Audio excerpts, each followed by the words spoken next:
रामू को सुंदर चीजें बहुत पसंद थी। एक दिन वो एक पुराने महल में गया।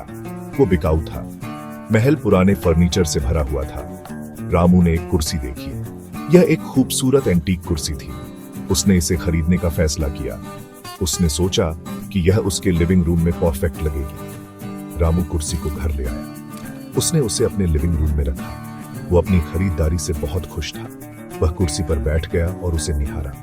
उसे अपनी नई चीज पर गर्व महसूस हुआ। उस रात अजीबोगरीब चीजें होने लगीं। रामू ने आवाजें सुनी। कुर्सी हिल रही थी। वो देखने के लिए उठा। कुर्सी आगे पीछे हिल रही थी, लेकिन उसके पास कोई नहीं था। रामू कंफ्यूज था। उसे समझ नहीं आ रहा था कि क्या हो रहा है। वह खुद कुर्सी पर बैठ गया। उसे ठंड लगने लगी। ऐसा लगा जैसे किसी ने उसकी रीढ़ पर बर्फ का पानी डाल दिया हो। वह कांप गया और जल्दी से उठ गया। उसने अजीब घटनाओं को नजरअंदाज करने का फैसला किया। शायद यह सिर्फ उसका वहम था। एक शाम रामू एक किताब पढ़ रहा था। उसने किताब कुर्सी पर छोड़ दी। वह चाय बनाने किचन में गया। जब वह वापस आया तो उसे एक झटका लगा। किताब खुली थी।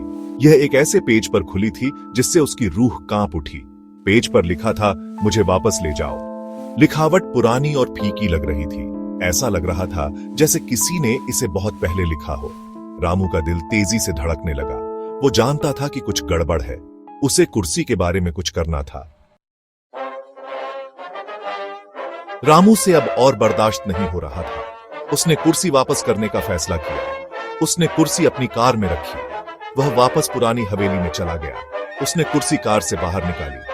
उसने उसे हवेली के प्रवेश द्वार के पास रख दिया। जैसे ही वह जाने के लिए मुड़ा, उसने एक तेज आवाज सुनी। धड़ाम! कुर्सी गायब हो गई थी। वह हवा में गायब हो गई थी। रामू को राहत मिली। वह जल्दी से अपनी कार में बैठ गया और चला गया। उसने कसम खाई कि वह फिर कभी एंटीक फर्नीचर नहीं खरीदेगा।